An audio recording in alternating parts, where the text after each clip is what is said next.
So this is like where we are today. And it's just pretty cool. As of August 27th, right? 1.4 billion. And you can see where we were back then. And actually like the growth, from, zero to, let's call it like 500 million, that was actually pretty fast. It was of any stablecoin project, USDC went from 0 to 500 million faster than any other one, which is cool. But obviously, you sort of see this incredible rise this year, and I sort of zoom in. Oops, wrong way. Just for optics, right? If we look at 2020, the outbreak in Wuhan, where they locked down the city, was like January 23rd. People in the rest of the world didn't quite figure it out until early March. And crypto has seen obviously a really big rise as an asset class, but stablecoins have seen this incredible rise, and USDC has seen this sort of 3x growth. It's really, really astounding. And I think the thing that I'm interested in maybe chatting about for a little while here is sort of what's driving all this growth. And we talk about it in different settings. But maybe first, before we do that, just like reflect a little bit on the growth itself, and then we can maybe talk about what's driving it, talk about all the different kind of use cases that are emerging. Yeah, the way I felt in the last 2 years as we were monitoring growth of USDC is that you can actually looking back is always easier, right? But now looking back, you could sort of pinpoint phases, and I think it's quite broad in terms of how the industry was evolving.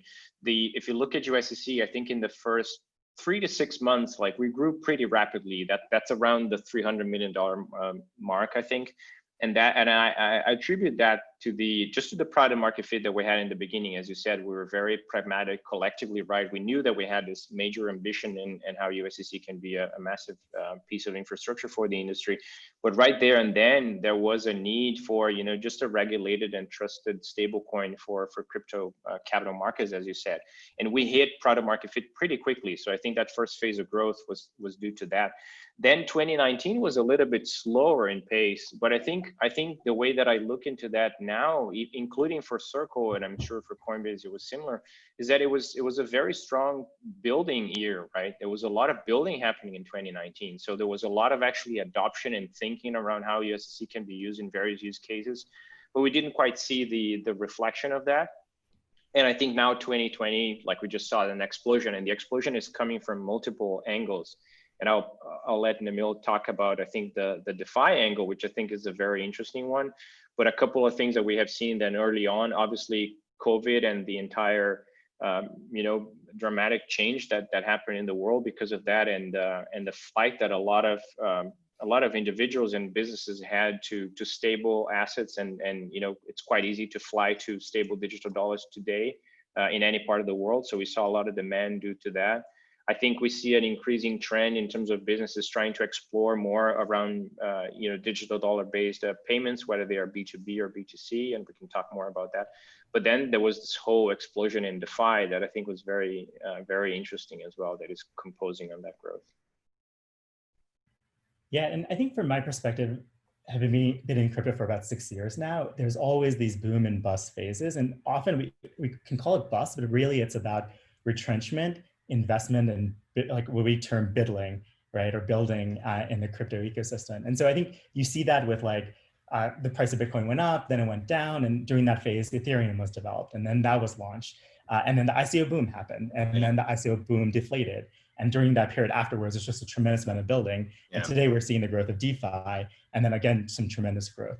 And so I think one observation I just have, and this is maybe growing with a family where my father had worked, at Bell Labs, you can see the power of exponential growth in these industries. And I think for most people, when you compare linear to exponential growth, they don't look that different on a 1-year phase.